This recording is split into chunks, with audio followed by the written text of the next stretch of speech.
नमस्कार विद्यार्थी मित्रांनो, आज आपण सर्क्युलेशन या भागामध्ये जो हार्टशी रिलेटेड असणारा डिसऑर्डर्स असतील किंवा ब्लड रिलेटेड डिसऑर्डर्स असतील त्याच्याबद्दलची आज आपण माहिती पाहणार आहोत. तर हे जे डिसऑर्डर्स आहेत ते कोणते कोणते डिसऑर्डर्स आहेत, तर ह्याचा उपयोग आपल्याला दैनंदिन जीवनात कसा होतोय. आपण पाहतोय की आता कोरोनामुळे किंवा इतर कोणत्याही कारणामुळे जे अनेक वेगवेगळ्या प्रकारचे आजाराने त्याच्या तिथं मृत्यू होतात. पण त्याच्या मागचं बऱ्यापैकी काही रोगांच्या मागचं जे मृत्यूचं कारण जे आपण पाहिलं तर हार्ट अटॅक किंवा हार्टशी रिलेटेड जे डिसऑर्डर्स आहेत ते आपल्याला त्यामागे कारण सांगता येते. तर ते कोणते कोणते आणि म्हणजे आपल्याला हे जे टॉपिक शिकतोय तो आपल्याला दैनंदिन जीवनामध्ये कसा उपयोगी पडू शकतोय त्याच्याबद्दल आपण माहिती पाहणार आहोत. तर हे डिसऑर्डर्स कोणते कोणते, तर त्यातला पहिला जो डिसऑर्डर्स आहे जो सर्व अगदी लहान मुलांच्या पासून ते मोठ्या माणसांच्या पर्यंत असणारा डिसऑर्डर्स आहे तो म्हणजे आपल्याला त्यामध्ये सांगता येते की हायपर टेन्शन. दुसरा जो डिसऑर्डर्स आहे त्याला CAD, त्याचा long form coronary artery disease आपल्याला सांगता येते. तर तो कोरोनरी आर्टरी डिसीज म्हणजे CAD बद्दल आपण माहिती पाहणार आहोत. आणि तिसरा जो डिसऑर्डर्स आहे त्याला अंजायना पेक्टोरिस असं म्हटलं जाते, त्याच्याबद्दलची आपण माहिती पाहणार आहोत.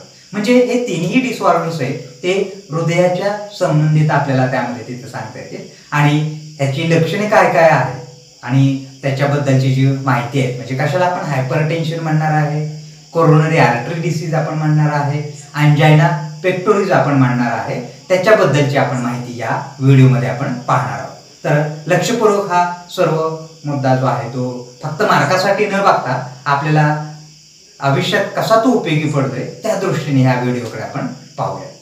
ब्लड हार्ट रिलेटेड डिसऑर्डर्स, तर त्यातील पहिला जो डिसऑर्डर्स आहे त्याबद्दल आपण माहिती पाहू. तर पहिला डिसऑर्डर हायपर टेन्शन.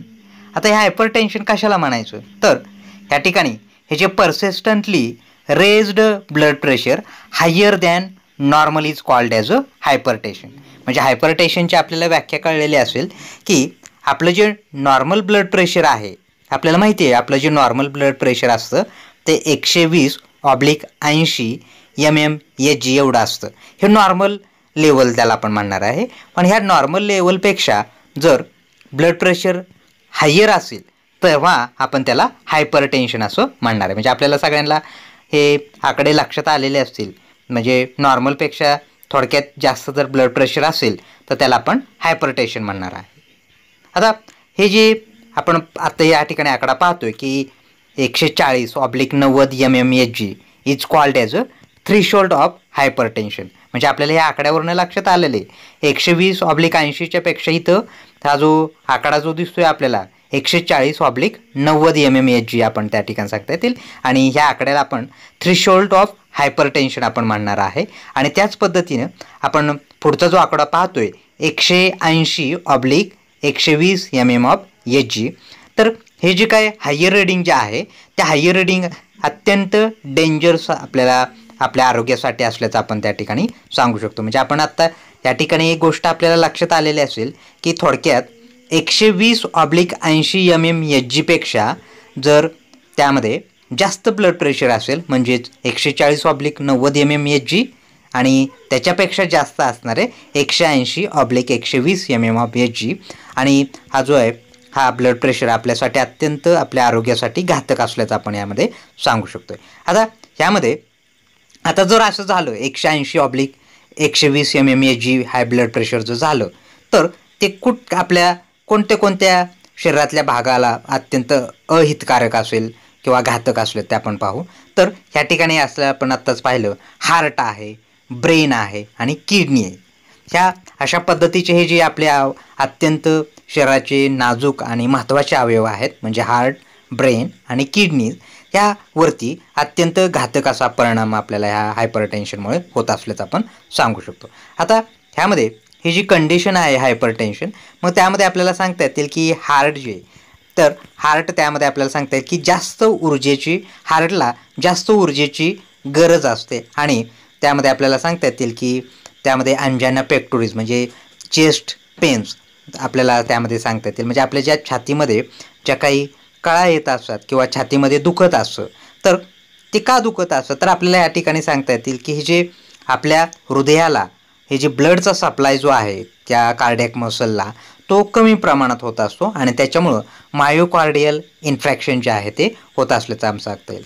आता यामध्ये आपल्याला सांगता येतील की ही जी कंडिशन आहे, जर जास्त ब्लड प्रेशर झालं तर त्याच्यामुळं ब्रेन हॅमरेज होऊ शकतं. म्हणजे आपल्या मेंदूवरती जास्त त्याचा आघात त्यामध्ये तिथं होऊ शकतो आणि त्यामुळे आपण सांगू शकतो. आणि हे जे हायपरटेन्शन जे आहेत त्या आर्टरीज इन ब्रेन्स असं का होतं, तर आपल्या मेंदूला का अपायकारक होऊ शकतो, तर ह्यामध्ये आपल्याला सांगता येतील की आपल्या मेंदूमधील असणाऱ्या ज्या आर्टरीज आहेत त्या आर्टरी आपल्याला सांगता येतील की इतर कोणत्याही ऑर्गनपेक्षा लेस प्रोटेक्टिव्ह आहेत आणि ते लेस प्रोटेक्टिव्ह ह्या ब्रेनच्या असणाऱ्या आर्टरीज असल्यामुळं आपल्या मेंदूवरती त्याचा ताण येऊ शकतो आणि त्याच्यामुळं ब्रेन हॅमरेज हे जे होऊ शकतं. तर ह्यामध्ये आपल्याला सांगता येतील त्याच पद्धतीने हे जे किडनी जे आहेत ह्या किडनीवरती काय परिणाम होतो असतो, म्हणजे जसं मेंदूवरती आपल्याला सांगता येईल की त्यामध्ये ब्रेन हॅमरेज होऊ शकतं, तसं किडनीवरती कोणता दुष्परिणाम होऊ शकतो, तर त्यामध्ये आपल्याला सांगता येईल की ह्या हायपरटेन्शनमुळं आपल्याला सांगता येईल की ही जी किडनी जे आहेत किडनी फेल्युअर आहे हे किडनी फेल्युअर त्यामध्ये होऊ शकतो. आता पुढचा जो डिसऑर्डर्स आहे त्याला कोरोनरी आर्टरी डिसीज, शॉर्ट फॉर्ममध्ये त्याला CAD, याचं आपल्याला लक्षात आले असेल. C म्हणजे कोरोनरी, A म्हणजे आर्टरी आणि D म्हणजे डिसीज, त्यालाच आपण CAD म्हणतो, कोरोनरी आर्टरी डिसीज. आता या ठिकाणी ह्या कोरोनरी आर्टरी डिसीजला दुसरं नाव आपल्याला त्या ठिकाणी त्यामध्ये ॲथेरोस्क्लेरोसिस असं सुद्धा त्यामध्ये त्याला म्हटलं जातं. आणि ह्या ॲथेरोस्क्लेरोसिसमध्ये कशामुळे होत असतं, तर त्यामध्ये आपल्याला सांगता येईल की जे कॅल्शियम आहे, फॅट कोलेस्ट्रॉल असेल आणि फायब्रस टिश्यू जे आहे ते ह्यामध्ये आपल्याला सांगता येईल की त्या ब्लड वेसल्स आहेत त्या ब्लड वेसलच्या आतमध्ये डिपॉझिट होतात. म्हणजे त्यामुळं काय होतं असतं की हे जे supplying of blood of heart muscle making the lumen narrow, म्हणजे आपल्याला माहिती आहे की ह्यामध्ये असणारे जे ब्लड सप्लाय करणारे जे काय असणारे आर्टरीज आहेत त्याच्यामध्ये हे फॅट किंवा हे जे असणारे कोलेस्ट्रॉल असेल, कॅल्शियम असेल, फायब्रस टिश्यू असतील त्या ल्युमेनच्या अवतीभोवती त्यामध्ये डिपॉझिट होतात आणि त्याच्यामुळं हा जो ल्युमेन आहे, आता आपल्याला माहिती आहे त्या ल्युमेनमधून ब्लड सप्लाय होत असतं आणि मग तो ल्युमेन त्यामध्ये फॅटमुळं कमी होतो आणि त्यामुळं आपल्याला सांगता येतील की हे जे ब्लड्स आपल्याला व्यवस्थित होत नसल्याचं आपण तिथं आपल्याला लक्षात येईल. आता तिसरा जो डिसऑर्डर आहे त्याला अंजायना पेक्टोरिस आपण म्हणणार आहोत. म्हणजे पहिला जसं आपण सांगितलं डिसऑर्डर हायपरटेन्शन, दुसरा जो आहे कोरोनरी आर्टरी डिसीज आणि तिसरा जो आहे त्याला अंजायना पेक्टोरिस आपण म्हणणार आहोत.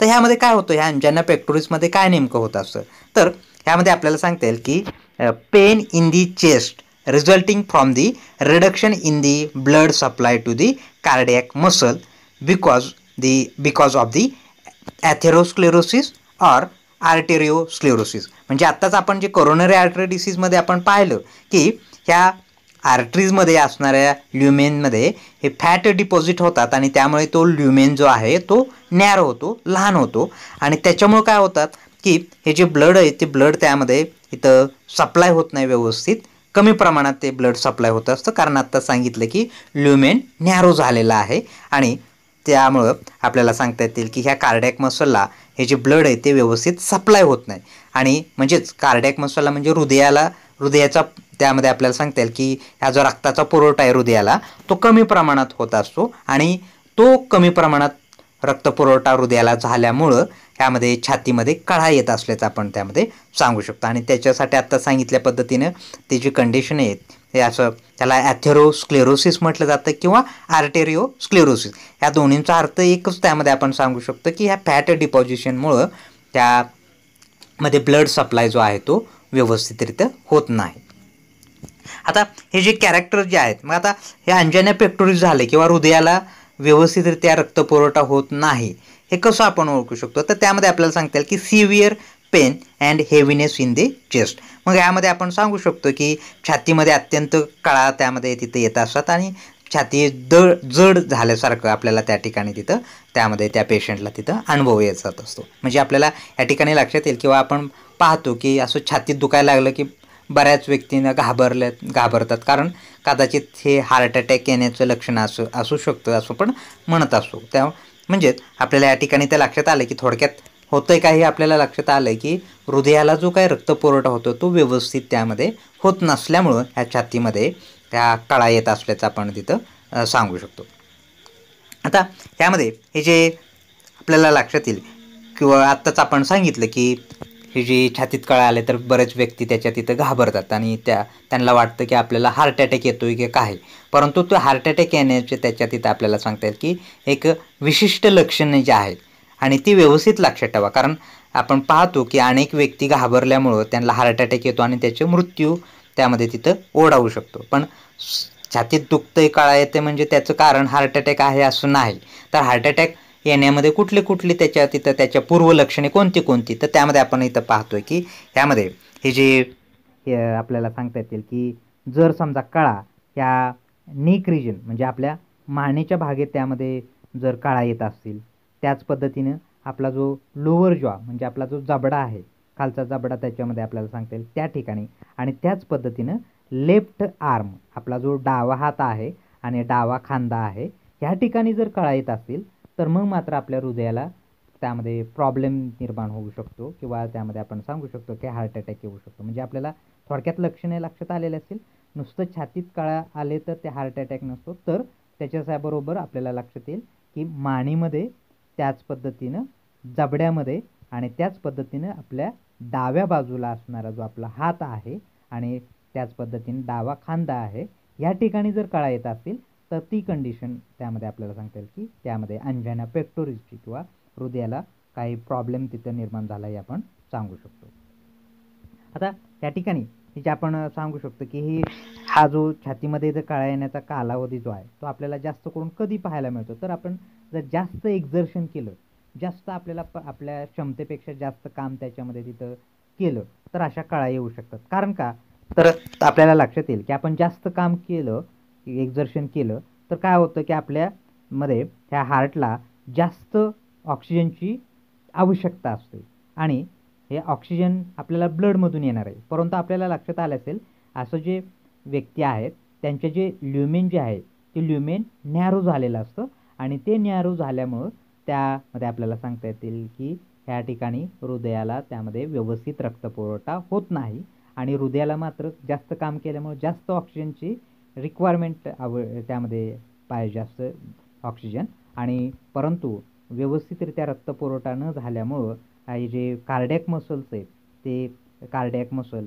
त्यामध्ये त्यामध्ये त्यांना आवश्यक असणारा रक्तपुरवठा होत नाही आणि त्याच्यामुळं आपण सांगू शकतो की त्या ठिकाणी ह्या व्यक्तीच्या छातीमध्ये कळा यायला सुरुवात होत असते. म्हणजे आपल्याला या ठिकाणी लक्षात आलं की छातीत कळा येण्याचं कारण आपल्याला लक्षात आलं असेल, आपल्याला ऑक्सिजनची जास्त आवश्यकता असते आणि ब्लॉकेजमुळं किंवा ल्युमेन नॅरो झाल्यामुळं व्यवस्थितरित्या त्यामध्ये ऑक्सिजनचा सप्लाय होत नाही आणि त्याच्यामुळं कार्डिॲक मसल्स आहेत ते कमकुवत होतात आणि कमकुवत झाल्यामुळं त्यामध्ये आपल्याला सांगता येईल की थोडा जरी जास्त एक्झर्शन झालं तर छातीमध्ये कळा येतात. पण घाबरून न जाता त्याच्यामध्ये आपल्याला आत्ता सांगितल्या पद्धतीने की त्या कळा नुसतं छातीत न येता त्यामध्ये आपल्याला मानेमध्ये, त्याच पद्धतीनं आपल्या असणाऱ्या लोअर जॉमध्ये, त्याच पद्धतीनं लेफ्ट आर्म असेल आणि लेफ्ट शोल्डर असेल ह्या ठिकाणी जर कळा येत असेल तर ती त्यामध्ये आपल्याला सांगता येईल की घातक परिस्थिती असू शकतो. आणि अशा पद्धतीने आपल्याला लक्षात आलं असेल आज आपण ह्या ठिकाणी 3 महत्त्वाचे ब्लड रिलेटेड किंवा हार्ट रिलेटेड डिसऑर्डर्स आपण पाहिले. त्यातला पहिला डिसऑर्डर पाहिला हायपरटेन्शन, दुसरा डिसऑर्डर आपण कोरोनरी आर्टरी डिसीज, शॉर्ट फॉर्ममध्ये त्याला CAD म्हटलं जातं, आणि तिसरा डिसऑर्डर जो आहे त्याला आपण अंजायना पेक्टोरिस असं म्हटलं जातं. ह्याबद्दल आपण माहिती पाहिली आणि आपल्याला हे आपल्या जीवनाशी महत्त्वाचे असणारे जे घटक आहेत ते आपण या ठिकाणी इथं आपण पाहिले, आपल्याला लक्षात आलेलं असेल. धन्यवाद.